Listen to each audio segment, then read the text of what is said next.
Her det er en film om organisk kemi, især med fokus på de forskellige reaktionstyper og 4 udvalgte funktionelle grupper. De 4 udvalgte funktionelle grupper, det er carboxylsyregrupperne, det er carbonylgrupper, også kaldet oxogrupper, som er opdelt i aldehyder og ketoner, efter hvor på molekylet, som gruppen sidder. Og så har vi også hydroxygrupper og aminogrupper.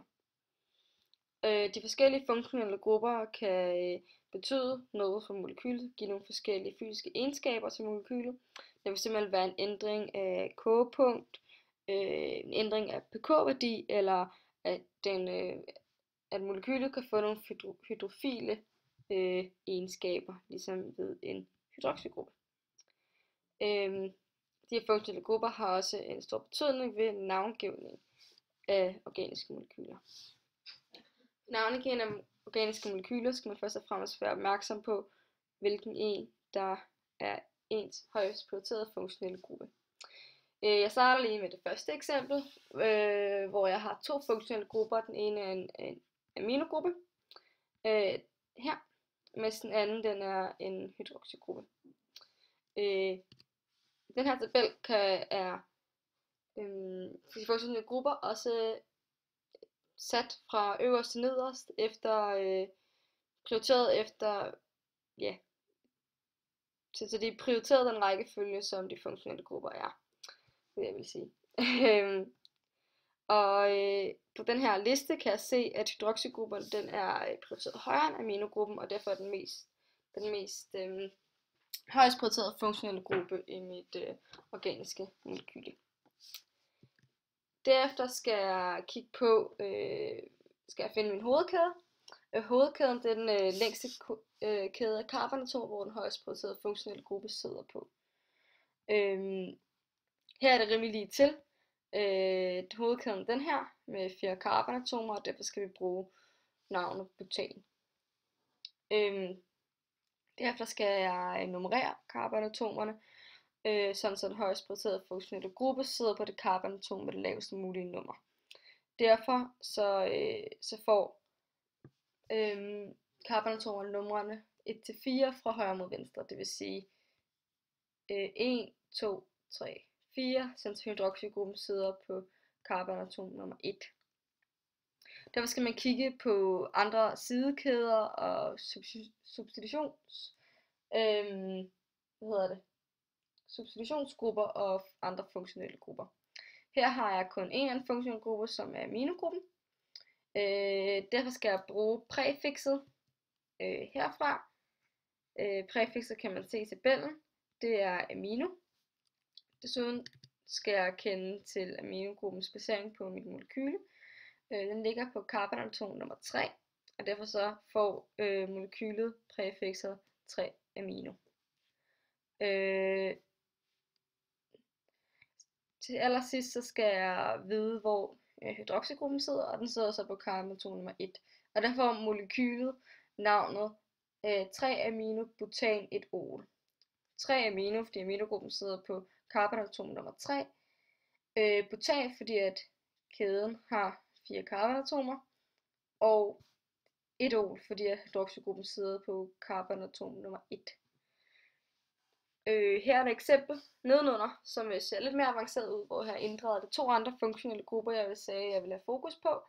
De 2 andre funktionelle grupper, det er carboxylsyregruppen, som er her.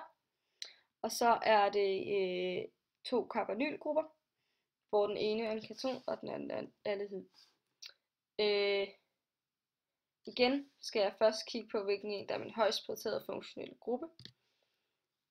Det kan jeg se her er carboxylsyregruppen, og derfor skal jeg bruge suffikset syre.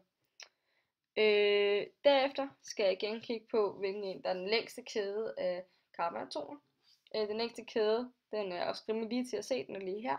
Den er på 6 carbonatomer, og derfor så skal jeg bruge navnet hexan. Derfor skal jeg nummerere kæden, så den højst prioriterede funktionelle gruppe har et lavest mulige nummer. Og det bliver så numrene 1-6 fra højre mod venstre, det vil sige 1, 2, 3, 4, 5 og 6. Derfor skal jeg tage hensyn til mine to funktionelle grupper, mine carbonylgrupper. Jeg skal lige have delt dem op i, jeg ved at den ene er en keton, og den anden den er en aldehyd. Her kan jeg se, at aldehyder, der er gruppen endestillet, og det vil sige, at det carbonatom, som dobbeltbindingen til oxygen sidder på, er bundet til et carbonatom, som kun er bundet til et andet carbonatom. Det vil sige, at den er for enden af kæden. Og ved ketoner så er gruppen sidestillet, og det vil sige, at dobbeltbindingen til oxygen ligger midt på kæden. Derfor kan jeg se, at det her, det er en keton, det her, det er en aldehyd. Så kan man de to grupper, de skal bruge nogle præfikser. Præfikserne finder jeg her. For keton så er det oxo, og for aldehyd er det formyl. De to grupper, de skal også prioriteres. Da aldehyd er højst prioriteret, så kommer formyl til at være først. Så skal jeg lige kende, hvilket nummer carbonatom de sidder på. Aldehyden sidder på carbonatom nummer 6. Det kan jeg se her. 1, 2, 3, 4, 5, 6. Og ketonen, den sidder på carbonatom nummer 1, 2, 3, 4. Derfor kommer præfikset i det organiske molekyle til at hedde 6 formyl, 3 oxo. Og jeg kender allerede med suffiks, som er syre, så derfor så kommer den til at hedde heksan 1 syre. Så hele mit molekyle kommer til at hedde 6 formyl, 3 oxoheksan 1 syre. Det skal dog siges, at det molekyle er ikke noget, jeg ved eksisterer, i hvert fald ikke uden for et laboratorium. Det er bare et eksempel, jeg har konstrueret for at kunne inddrage så mange af de funktionelle grupper, jeg vil lægge fokus på, som overhovedet muligt.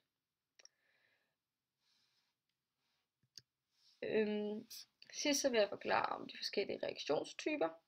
Substitution, det er en meget grundlæggende reaktionstype inden for den organiske kemi, hvor et atom eller en atomgruppe bliver erstattet af et andet atom eller en atomgruppe. Elimination er en reaktion, hvor at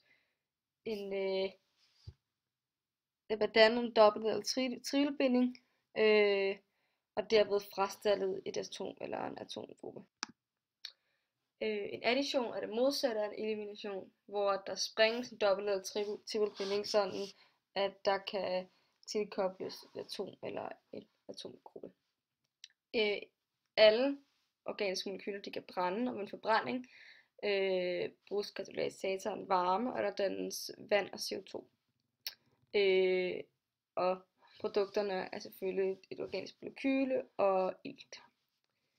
En isomering er en reaktion, hvor produkt og reaktant er isomerer. Det vil sige, at de indeholder de samme atomer, men opbygningen er lidt forskellig.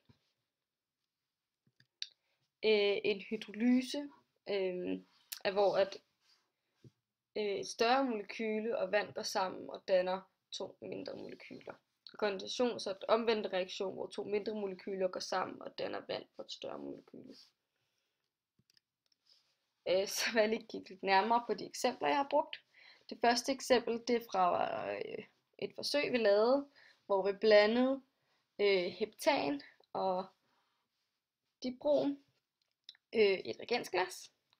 Vi vidste, at for at kunne danne stoffet, som er det første af produkterne, skulle vi bruge katalysatoren lys eller UV-lys. Det var lavet ved 2 delforsøg, hvor det ene reagens, hvor vi kom det samme med 2 reagensglas, hvor det ene reagensglas blev sat under en lampe, eller noget UV-lys, mens det andet kom ind i et magtskab. Og det var ret tydeligt, at den her reaktion havde brug for den her katalysator, som er lys, da det reagensglas, som sat under lampen, der blev en af hydrogenatomerne på heptan blev erstattet af et bromatom, og det blev dannet hydrogenbromid.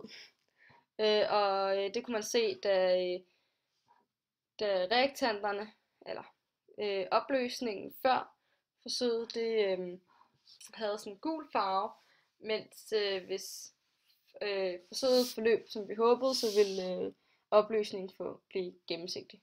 Altså opløsningen ville blive farveløs. Og det kunne kun lykkes, når man havde katalysatoren lys. Vores eksempel på en eliminationsreaktion, det var, hvor vi omdannede etanol til eten. Det skulle vi bruge svovlsyre til, så derfor så opvarmede vi svovlsyre sammen med etanol og noget sand, for at danne eten, carbon, vand og SO2. Det er en eliminationsreaktion, fordi at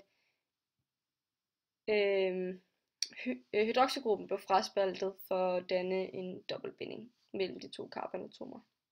Man kan også se, at det er en redoxreaktion, som er en reaktion, hvor der sker en overførsel og en modtagelse af elektroner, da etanol har oxidationstallet -4, og carbon har oxidationstallet 0, derved er der sket en afgivelse af elektroner. Den her reaktion kan i princippet også bruges som eksempel på en addition, da reaktionen fra højre mod venstre er en additionsreaktion. Men det vil i praksis være svært at få til at fungere. En addition, eller vores eksempel på en additionsreaktion, der brugte vi produktet fra eliminationsreaktionen, og der brugte vi eten, som blev en gas i vores reaktion, som vi førte ned i en bromopløsning, sådan så der blev dannet vores produkt, hvor dobbeltbindingen er blevet sprunget, sådan at to bromatomer kunne blive påsat. I vores forbrænding, der brugte vi igen produktet eten, som vi førte ind i glas, og hvor vi tilførte varme, som vi gjorde ved hjælp af at tænde den med en tændstik. Og så var der selvfølgelig også O2 til stede, da der er det i vores luft. Og vi kunne se, at der var en forbrænding, da der kom ild, der blev sat ild til gassen, og derved er der altså blevet dannet vand og CO2. Isolering og hydrolyse og kondensation havde vi dog ikke lavet et eksempel på selv, altså vi har ikke lavet forsøget, men jeg har selv konstrueret et eksempel her, hvor man kan se, at både reaktant og produkt er hinandens isomerer, da hydroxygruppen bare er blevet flyttet til et andet carbonatom. Her ved hydrolyse og kondensation kan man se, at det er det, der er foregået, da H2O går sammen med saccharose og danner glukose og fruktose, som er to mindre molekyler. Og så glukose og fruktose kan gå sammen og danne det større molekyle, saccharose og vand. Og det er altså noget af det, der sker i vores stofskifte i vores krop. Og det var så alt for den her video.